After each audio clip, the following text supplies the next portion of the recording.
Once again, it is the incredible Rhyme Animal D, Public Enemy number... Oh, wait, wrong show. It's Metro Melik, People's Champ in the house. I'm so excited to talk to my friend who made that so. I don't know how you did that, but you're amazing. You're a magician.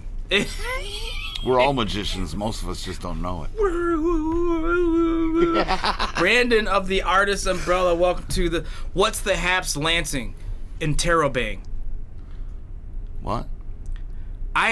He wanted to add a question mark, and I was like, take the question mark away. It's an exclamation point. It's not a question. It's what's the Haps Lansing?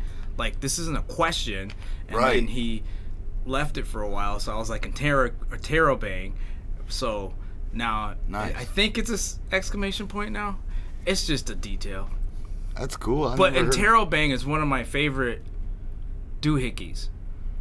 I still don't know what that is. It's a question mark next to an exclamation point. So it's like, what? Interrobang? And that punctuation is called the Interrobang. Wow. I wasn't prepared for this. Y'all ain't ready. Clearly. Noted. I need to bring my thesaurus when I interview with you.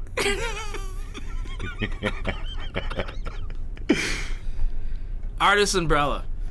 Yes, sir. You are doing something that many people believe that they can do. And some do it at a mediocre level of success that continues that. However, you, in a short amount of time, have moved up the production ladder in a way I have not seen next to me. Wow. I have goosebumps. I'm being serious. I'm a little verklempt. Yes. So Interrobang, verklempt. I didn't mean to thank you. Catch you off. However, I mean that not because, you know, we hang out and go to the park and our kids, whatever, you know, and we feed each other, all that stuff. Yeah. It's not about that. But it is interesting to have an organization that is so new. You're brand new. You still got your diaper on. And you're producing shows and doing the thing, and you're making a little scratch. And people don't get twisted when I say Artist Umbrella is making a little scratch. They're making just enough to get by to do the next show. Hand to mouth, yeah. Right? Whereas for me, every show I did cost me money. Every show I did cost me money. And you figured out a formula to do the thing. Like, what, like, do you have a background in performance? I have a background in performance. I performed in local bands for 10 years. And that was what actually led me to this, is I performed in local bands for 10 years. I gave that up. I decided that I wanted to read my poetry. I was a front man in local bands, so I wrote lyrics. And I also enjoyed writing poems. So I gave that up, and I decided I was... Did you write poems about unicorns and fluffy clouds? Did you write poetry about the streets? Did you write poetry about love and happiness? Poetry, more dark, kind of rooted in struggle and overcoming. Yeah, so not a lot. I haven't found the ability to be super creative on a positive level, although I think I operate positively, but my writing doesn't reflect that. It's difficult. Yeah. From my experience is what I will say. Mm-hmm. Not telling you that. Sure. It just is, but it can be difficult. Angst is easy, not easy, but angst has a way of being, and for me, I'll speak for me, therapy in order to get things out. And so that, in my experience, is what propelled a lot of writing, whether it be poetry, music, rap lyrics, or what have you. And then I realized, if I read this catalog, I'd be like, what's wrong with this dude? Is he freaking depressed all the time? Mm-hmm. Right? No, I'm happy. I'm a happy guy. Until you make me mad, and then you're not happy anymore. Not happy. So I started reading poetry publicly here and there. And then a national poet came into town, and this was 2019. His name was... No, 19. Exactly. Saigon, Vietnam, not 19. It's hard to have clear thoughts when Okay, so a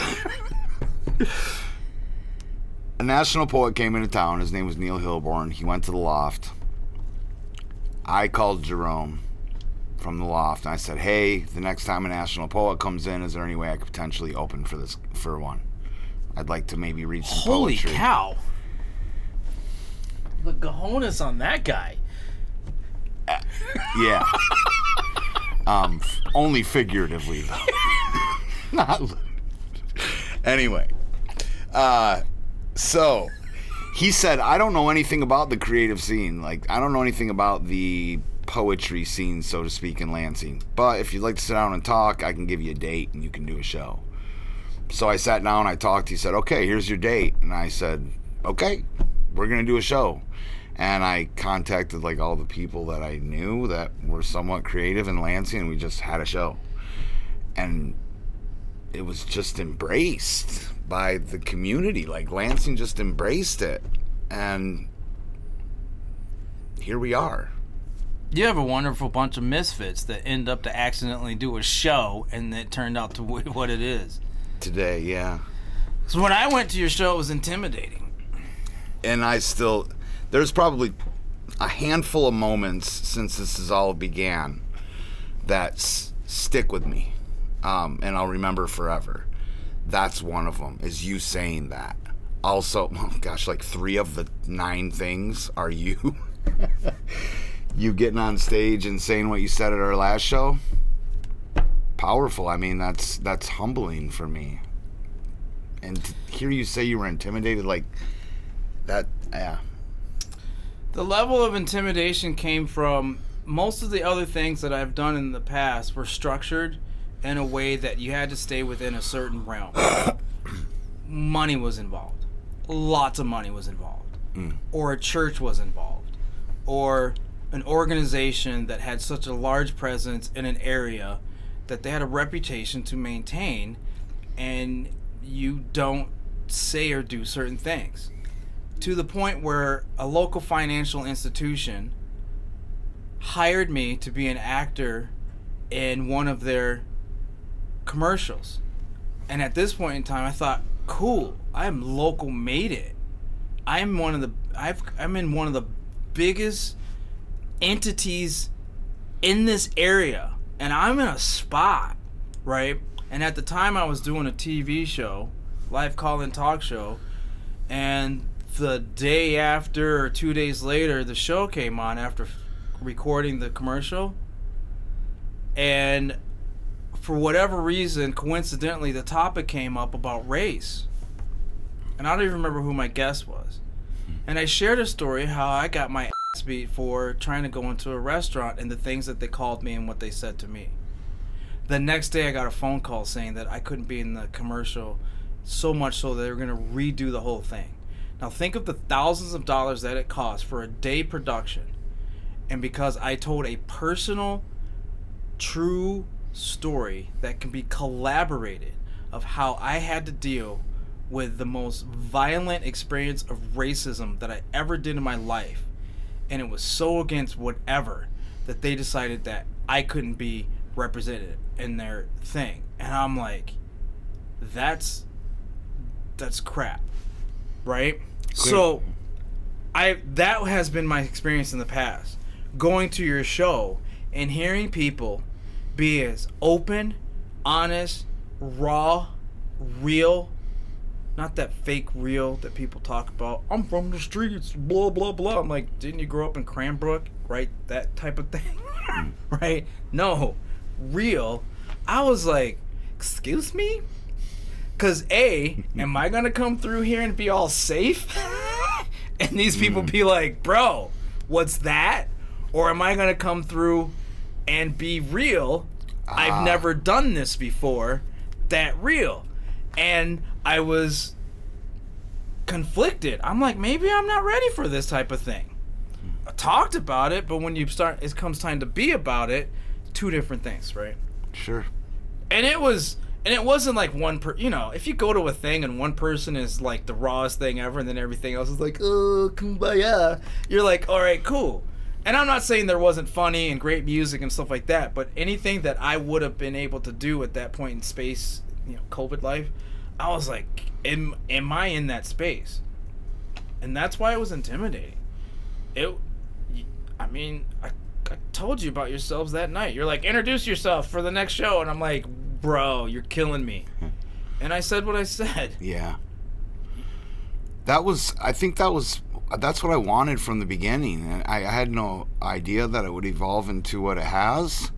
But the whole idea in the beginning was like, this is a place for people to come where they can be vulnerable, be transparent, and be welcomed, and be honored for having the courage to express that on a stage in front of people. And the part of the dichotomy is that your audience, where I saw some of the audience members, and I'm like, you're here? I know you've been here a couple of times. I didn't know that about you. Not that they were performing, right? But that they were going to a show that had these performances. It's like when you go to an opera, you expect to see a certain type of people. When you go to a ballet, you expect to see a certain type of people. Once I saw what the show was, and that was everything that I heard it to be, and then I saw the people in the audience too, I was like, well, that's interesting. Didn't know that about you. Right? It's not a bad thing. It's just another enlightening detail about an individual that I felt added dimension to the person. Right? Sure. Do I understand everything that goes on in your stage? Oh no. Oh no. Right? Sure. But I don't know how you find these people. Plus your production, man. You ain't been doing it for long. What's your website? theartistsumbrella.com. Simple, easy, breezy. Mm-hmm. That's amazing that you were able to find the URL. It is, and we did. The production thing, I mean, to be honest, I have something to do with everything that happens in our show, but I have an amazing team of people. Since adding Roxy Hayes Brown to the squad, we call it, the group of people who organize these things, she's taken it to another level. Allison Spooner, my wife Chelsea Navin, they do the behind the scenes stuff with the media, and we owe it not only to the Artist Umbrella, but into the community. We owe it to continue to evolve, to continue to do new things, to figure out, okay, at the end of each show, this was great, this was great, this was great. We need to work on this, and this. It's like this mountain with no top. And that's what we want to do. We want to make this, we want to continue to make it relevant. We want it to be representative of what Lansing deserves. So, well, I applaud your effort, because the ish ain't easy. The hustle is hard. And the continuation of production on that level, month after month after month after month, every month, is taxing, right? And having seen some of the behind the scenes stuff, I've even told you about things. I'm like, you have a meeting every week? Every week you meet? It's like, yeah, we got a lot to do. I go, I know you got a lot to do, but a phone meeting on a Sunday every week? Like, ugh. Right? Yeah. So I just want to put it out there, like, when someone sees your show and says, oh, I can do that, I don't think you see what happens behind, And to do it once, to do it twice, okay. to do it month after month after month and be committed to doing so, even through the days of Rona, you know, is not a easy thing, and it is taxing. There are times that I get really frustrated. I get full of anxiety, fear, worry, doubt. Like, all that exists. But when I see the performers be able to do what they do and feel, and they're happy, and they feel welcomed, they feel like they're a part of something, it's all worth it, you know. And to be able, there's so many layers to it. One of the most important layers to the Artist Umbrella is we are committed to making sure our artists get paid. I mean, we're literally hand to mouth. There's not much money that's left at the end of the day after we pay for our venue, after we pay our artists, you know, cut them whatever they are getting for what they do, offering a percentage of the ticket sales. At the end of the day, there's not a lot left. But what always remains is there's a level of fulfillment for the creative community. That's always there, and that makes it worth it. That's cool. And I see that you're developing your like relationships and business relationships and partnerships and stuff like that. You're working through, like you said, the Rona. You know, venues close. Mm-hmm. These are unexpected. You know, you take an unexpected thing, and then unexpected things happen. Right? You know, how to find a home, how to build a home, where's your home gonna be? That's cool. So, you like a Lansing night? Like, what's your story, bro? Yeah, born in Lansing. Born in Lansing? Born at Sparrow. I was gonna say I was born in a house on Clio. I mean, born at Sparrow. Spent most of my younger years in the Lansing area, different parts of Lansing. Went to Grand Ledge High School. Left immediately after after school. And, you know, my mom and my brother still live there, and it's a great place to visit. But. And then, you have a family now. I have a family. I've got a wife and 2 little girls. It's cool to hear my 5-year-old say, "The Artist Umbrella, your show. The Artist Umbrella, your show." Yeah. And there's a part of it too. I feel like I want to try to build something for my daughters when I'm gone. It's something that they can do. Really? That would be cool. I mean, an entity in your production house. I mean, you're making a production house pretty much, so I can see that. Yeah, and it's evolving. Like, it's gaining momentum. We partnering with you, honestly, with Melik and the Lansing Maid, and doing that and seeking opportunities in that realm. Just recently, Pruce Pets, Kirby Pruce, they've really dove in to making sure that the Artist Umbrella continues to gain relevancy. And there's going to be a lot happening there, I believe. So Pruce Pets believes in, you know, community. They believe in the arts. I've known them for a long time, and now they are jumping on board and diving in to help support and push the Artist Umbrella forward. And to be fair, each conversation I have with Kirby, you're brought up in that. Like, one of the things that Kirby thinks is amazing about the Artist Umbrella and the arts is that you and I have become friends, and that we're collaborating at some level. She's always bringing it up. Well, she needs to send me a check. I'm gonna call Kirby after this show and be like, "Where's my check?"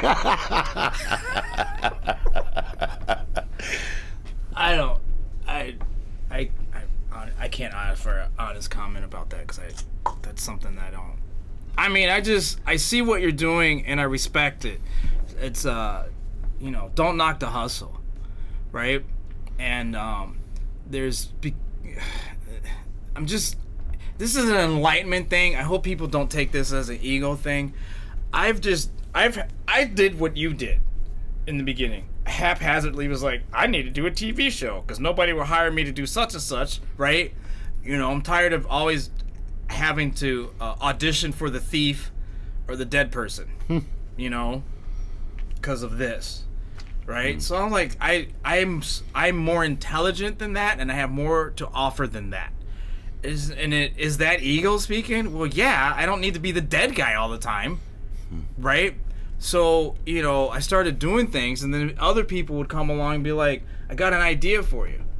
And I'm like, what about the idea I'm already doing, right? So, seeing what you're doing, what you started, I heard buzz about it, and it became annoying, because I'm in my little cavern, right? Sure. Doing my thing, and then somebody would be like, have you heard about the Artist Umbrella? I'm like, no. A week or two ago, like, have you heard about the Artist Umbrella? I'm like, what? Well, you should go to a show. Why? Well, have you seen the Artist Umbrella yet? Like, what?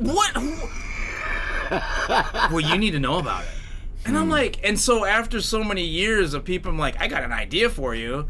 I'm at this point right now where I'm just like, okay, another idea. But, you know, this AU thing just kept coming up to the point where I was like, then all of a sudden you're like, hey, come out. And I'm like, okay.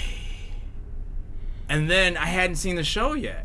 And it wasn't out of arrogance. It was out of, I've got 3 kids in the house at that point in time, right? And, you know, we're dealing with, you know, a household with 3 different things going on, and meaning kid, partner's a nurse, and I'm trying to build a business, finding time and energy to be like, go to a show that ends at 10 o'clock at night. I'm like, I can't do that. I don't know what time that baby's going to wake up, bro. Right? So when I finally was like, be in the show, I said, well, I can't be in the show because it's disrespectful in my mind to have not seen the show. And then when I saw it, I was like, this is what they're talking about. So all that to say, like, I wanted you to be here because I'm like, people need to know the story behind the story. Like, you know, you're in a rock band. There's a picture of you. Call it the Rolling Stone picture. I mean, was your sound like Gwar? Like, what was your sound? No, it was a mixture. I definitely have more of a grovelly voice, but I can sing as well. I have a lower tone, but I think not quite Inner Sandman, but yeah, no. I'm just like Clutch. No, I understand. Like Clutch, Corrosion and Conformity, Black Sabbath type feel. But I'm super energetic. Like, that was my thing. I was the dude that jumped off the stage, whether there was 5 or 50 people in the audience. I have a lot of respect for that, too. I've seen so many people get so negative energy about the number of people in the audience. And my thing is always, especially after some horrible beginning experiences, I'm like, look, if I got one person listening to me, if I got one freaking person listening to me in the sea of whatever it is, I will give that one person absolutely everything that I can give that day. And that's my thought process, right? Yeah, and I feel like you feel the same way, but if I'm performing, I owe it. It's not dependent on the crowd size. I owe it to myself. I owe it to that one person or that blank stage or that blank audience with the venue. I owe it. This is the moment to give it everything I have no matter what. Because on top of that, you don't know who else is watching. Whether there or off to the side or otherwise, right?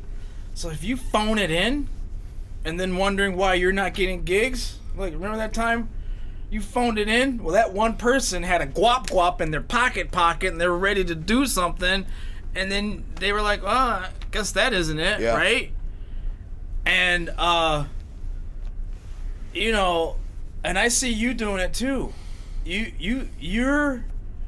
I see the way you operate in the sense that you're doing the show while analyzing the show and figure out how the show needs to change if you need to call an audible during the show. And I recognize that. Thank you. Well, I've rewritten comedy bits while in the audience 10 minutes before going up on stage. Talk about terrifying. Like, I have a whole set done and I go, wow, not the crowd. Not the crowd. That's how I felt about Artist Umbrella. What are you going to do? I don't know. Right? And I don't remember what I did first. What did I do first? It wasn't Black Day. What did I do first? It was the my name's Melik. I had a story. I got something to say. Oh God. It was about Yeah. being black in America, your experience. And that COVID life really messed up my creative part of my brain. Well, you showed up in like this jumpsuit and shackles, and I'm like, man, this dude, he's taking it over the top. This is beautiful. Like, that was another moment that I'm like, okay, yeah, we're proud. But the freedom of that stage, can you imagine if I had done that at, Acme Bank Company's annual dinner? No. Right? No. Can you imagine if I had done that at such and such hospital's fundraiser or such and such nonprofit breakfast? No. There's not very many opportunities to go, all right, I'm gonna go deep. I'm gonna go deep, and I'm gonna speak some truth, and it's gonna tighten up your little muscle. And it's gonna hurt a little bit. And I'm gonna loosen it up, and they're gonna tighten it up again. And it's gonna hurt a little bit. And I didn't know what I was gonna do to the moment I said it. You made people cry. In a good way. But yeah. But that's what it's about for the Artist Umbrella. Like, that's what we want. We want people to get up there and share their truth, no matter how painful, personal. And there's what's the word I'm looking for? Existential equilibrium? Maybe. That I'm learning all kinds of new words today.